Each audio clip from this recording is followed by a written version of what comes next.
Look, thanks very much for coming.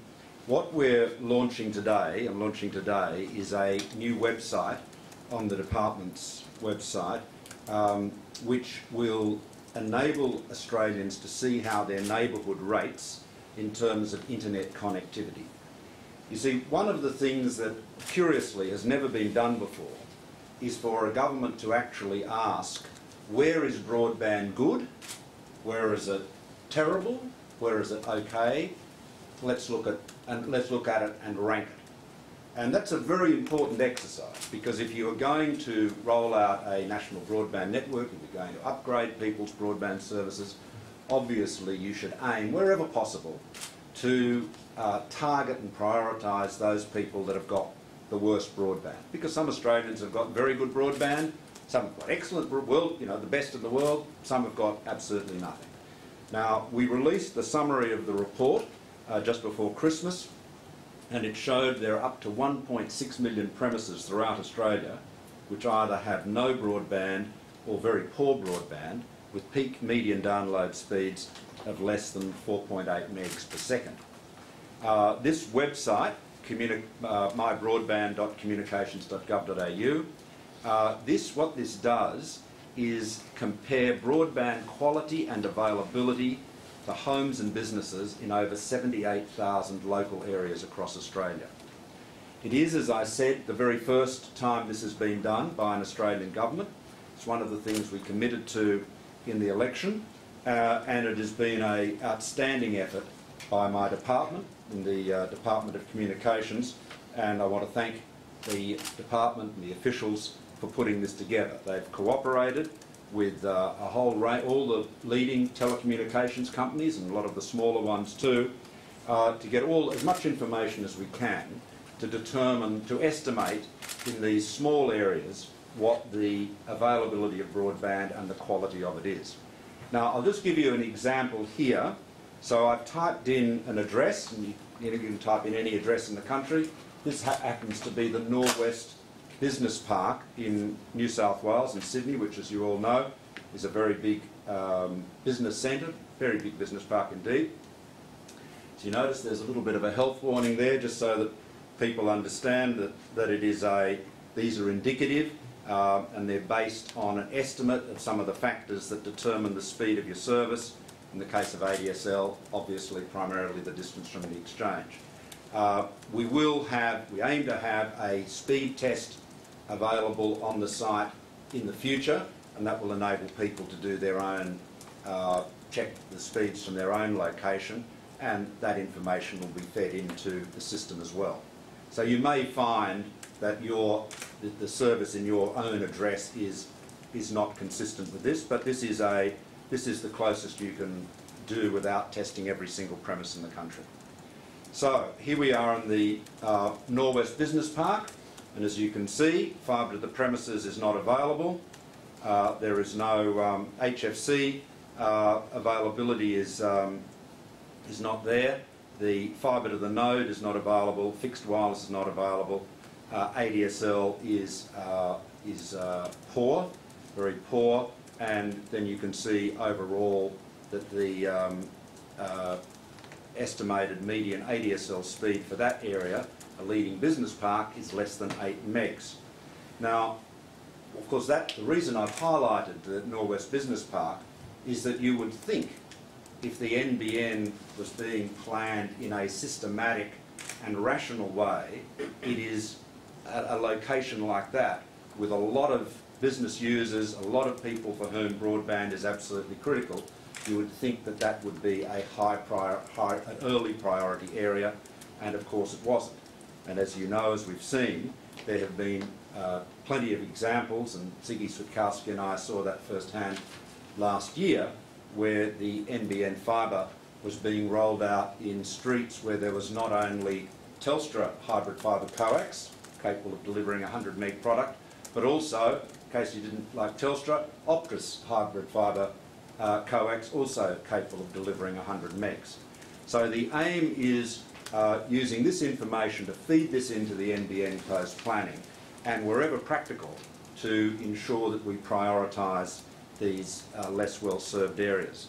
The strategic review that was published at the end of last year on the fixed line portions of the NBN project found that underserved areas can be upgraded on average 2 years sooner if they are prioritised in the rollout. So I'd encourage everybody to put in their own address and any other addresses they like, and they will get a very good indication of the availability of broadband in their area. And this is an example of how seriously the government is taking its commitment to broadband, to delivering the NBN sooner, cheaper and more affordably, and above all prioritising those areas with the worst or the least effective broadband service at present, so that ensure that those areas that have got the greatest inadequacy in terms of broadband see it rectified at the earliest possible opportunity. So thank you, and if you have any questions about the site, happy to take them. Please. Mitchell Bingman from The Australian. Yes, Mitchell. It's a pretty big caveat to say that you're going to upgrade these or prioritise these areas where it's commercially and logistically feasible. I'm just wondering if you've got a number for how many premises are logistically and commercially feasible. Well, Mitchell, it's just that the only reason for the caveat is obviously that there are issues of practicality. It is clear the NBN Co has it hasn't passed. It's passed to something that's about 3% I think now of Australian households, but it does have a footprint, and obviously it is easier, more practical to extend existing network assets.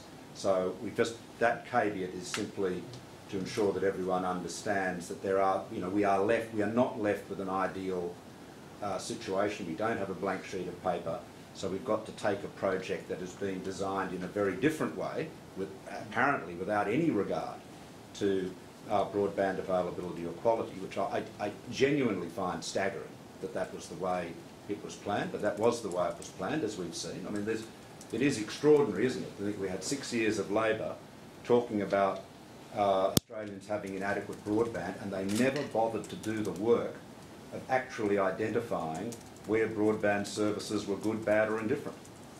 So that's the commitment is, the good thing is we now have a good idea of where services are poor, and so that feeds into the planning. But do you have an idea of how many premises will be prioritised? Well, we know that there are 1.6 million premises which have either no broadband or very poor broadband connectivity.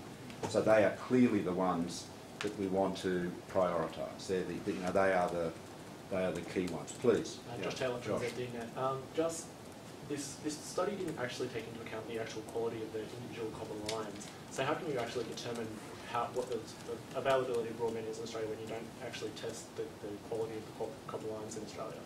No, we've done a lot of work with the telcos, and we're satisfied that these estimates they don't just measure the distance from the exchange, but speeds that are being, this is consistent with the telco's own experience. But I grant you, if you would rather we did nothing, like the previous government, I don't think that would be your preference. We're doing, we are without obviously perfect information, we are getting a very good handle of where broadband availability is, is the least. So Telstra handed over that information to the government prior to the NBN renegotiations? Well, we've had a lot of assistance from Telstra. Yeah, please. Snapshot from Communications, mate. Thanks, Is this a one-off snapshot, or are you planning to update it on a regular basis? That's a very good question, and we will no doubt update it over time as the network is improved. Yeah, that's a very good point. It should be a dynamic service, and as obviously as the NBN's own footprint extends, as areas are switched on, whether it's to fibre or fibre to the node or fixed wireless for that matter, obviously that will be reflected in this database, and so the map will change over time. And will that be done purely on carrier information, or will it be on the consumer feedback online quality and so on? Well, to date, it's been based on carrier information. What we want to do, and we're planning to do, is to have a speed test function there. as to how useful that will be will depend on how many people use it, of course. You know, if you have one person in every distribution area only doing it, it may not be terribly useful, but nonetheless I think it's something worth exploring. We sort of trialled an approach like that, you may remember, before the election, and we had a significant number, over 10,000 people used it, but you'd really need very large numbers to do it. But I'm a believer in innovation and experimentation and crowdsourcing, so we're happy to give it a go. But this represents the sum total of the knowledge of the telcos as to what they believe, based on their records and their information, where broadband quality is. As for Norwest Business Park, as it happens, I know very well what the broadband quality is there because I've been out there and I've listened to the complaints of the the businesses located there. Please.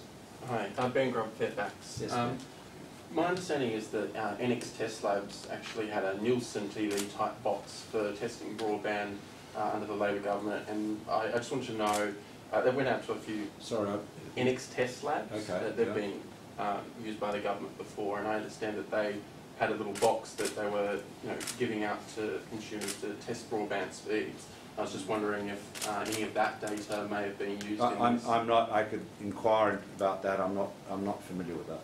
Did the Tasmanian Liberal leader manage to change your mind on the NBN rollout in Tasmania in terms of fibre versus optic? Well, no, we fibre versus copper versus fibre to the premises. Look, let me make one thing clear. And I know that a lot of you have heard this 1,000 times before, and you forgive me for being repetitive. But whether you do fibre to the node, or fibre to the distribution point, or fibre to the basement in an apartment building, or fibre to the premises, you are installing the vast majority of your line from the exchange as fibre. I mean, if you live in a house 400 metres from the telecom pillar in your street, but 4 kilometres from the exchange, 3.6, under fibre to the node, 3.6 kilometres of that run to the exchange will be fibre optics. You're only talking about the last 400 metres remaining as copper. If you live in an apartment building, and we inspected one in Melbourne earlier this week in Brunswick, if you've got fibre to the basement, then the fibre comes right into the basement. There is a multiplex, an ISAM in the basement or in the telecom cupboard there, and it uses the last 50, 100 metres, however big the apartment block is, of copper to get to your apartment. And I might say we saw it there. You've seen it written up, but there in that trial there in Brunswick, the speeds were well in excess of 100 megs down and in excess of 40 megs up. So very high speeds. So just around the world actually, carriers talk about FTTX, because really you're talking about a massive increase in fibre in the network. And the debate really is just about the tail, the last few hundred metres. So as to Will Hodgman is a passionate advocate for fibre to the premises in Tasmania. He has definitely drunk the fibre to the premises Kool-Aid. He's very committed on that, and he understands that it's a John, I think we've oh, that's right, we're done now. He understands it is a question of affordability, and that we are doing everything we can to do as much fibre to the premises in Tasmania, as indeed elsewhere in Australia, as we can afford. And so we're not just looking at, we do not regard technology as an ideological matter as Labor did. It is just, there is a series of tools, and what we've said to the NBN Co is you are now free to choose the best technology for the particular locations. And if we can use, for example, access to Aurora's poles, electricity poles, to reduce the cost of fibre to the premises, that may well enable us to do more fibre to the premises in Tasmania. But Will is, I've known Will for a long time. He is a very passionate advocate for Tasmania, but above all, he's persuasive. With great respect to the Premier, she's totally ideological about this, and she wants to lecture you and harangue me, and it's not very persuasive. Will, took the trouble to come up here, to sit down. We went into a lot of detail. He is a very practical, hands-on guy, and he is very concerned to get the best outcome for Tasmania. And he recognises that cost matters. I mean, you know, it's no good saying it, you know, do fibre to the premises regardless of cost, because consumers are going to have to pay for it, and it's critical that the NBN be affordable. It has become a big state election issue in Tasmania. Are you suggesting that perhaps it's a bit blown out and shouldn't be that big an issue? Well, I think, look, I'd say this to you, that if you can deliver 100 megs or close to 100 megs for a third, a quarter of the cost, I think most people would see that as being a very rational course of action.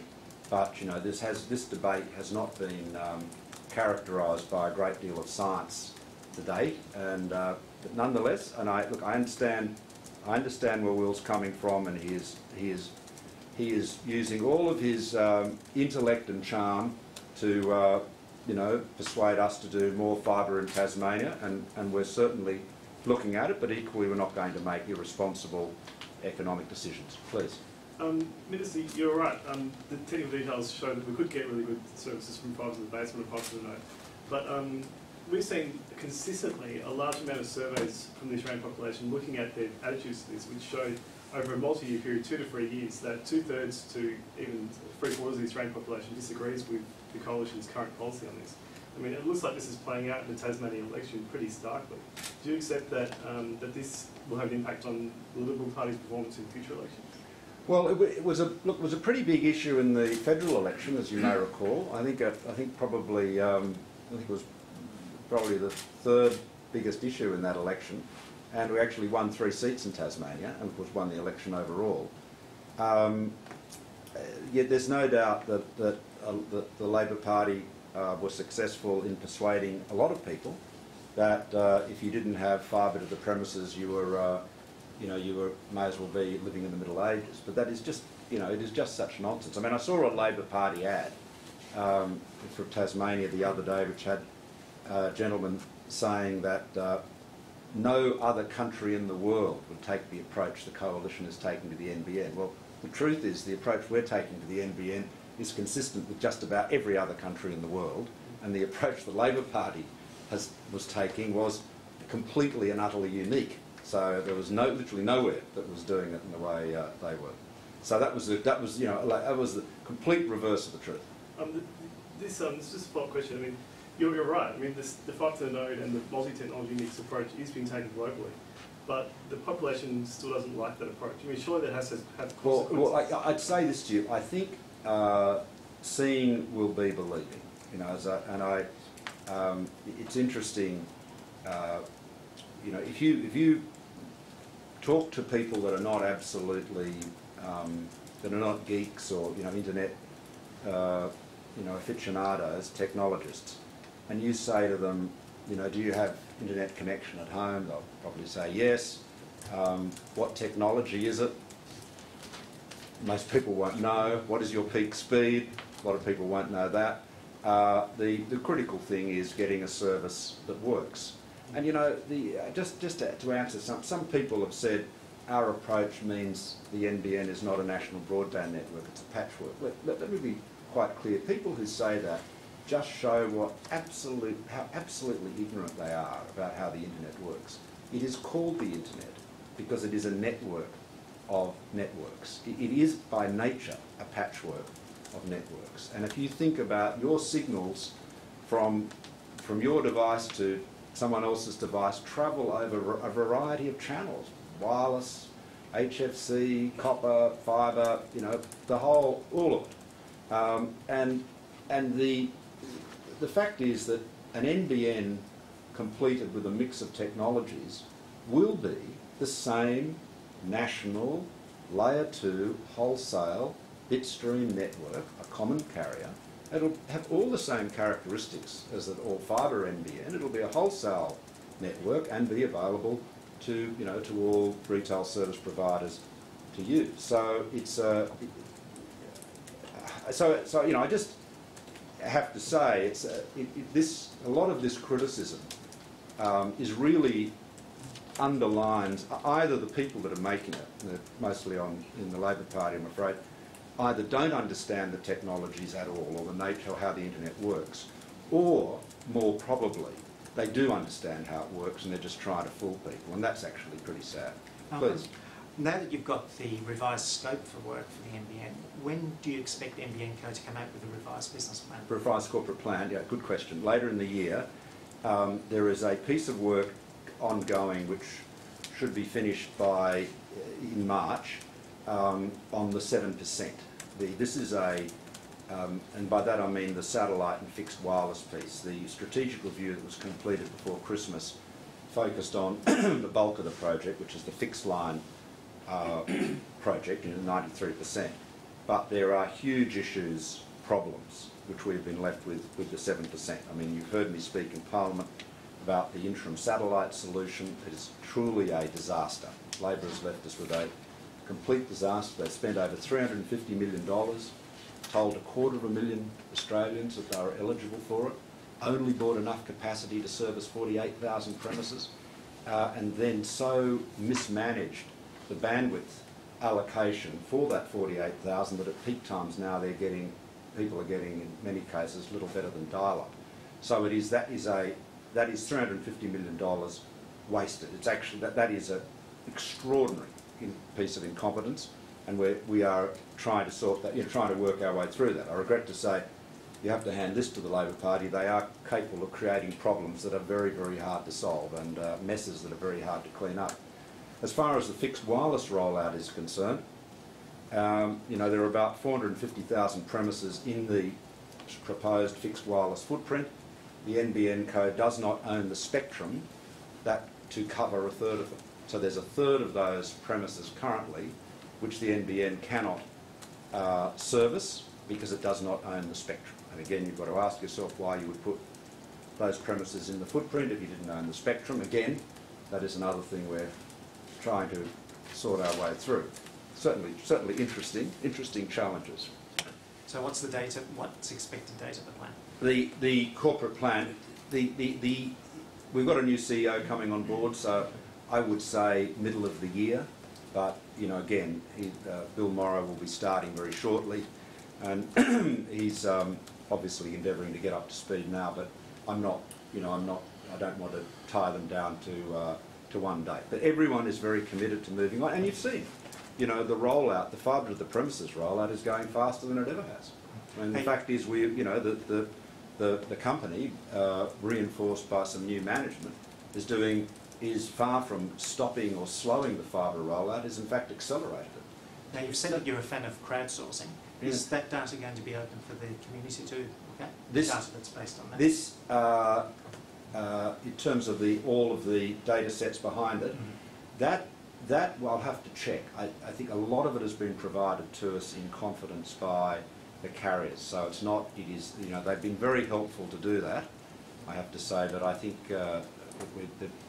it isn't if it was entirely the department's data, my strong inclination would be to make it available. We do have a commitment to open data, but this is built on other people's information, so I think we'll have some limitations there. Minister, just a couple more, yeah? Just what effect will prioritising premises for upgrades have on the total cost of the bill?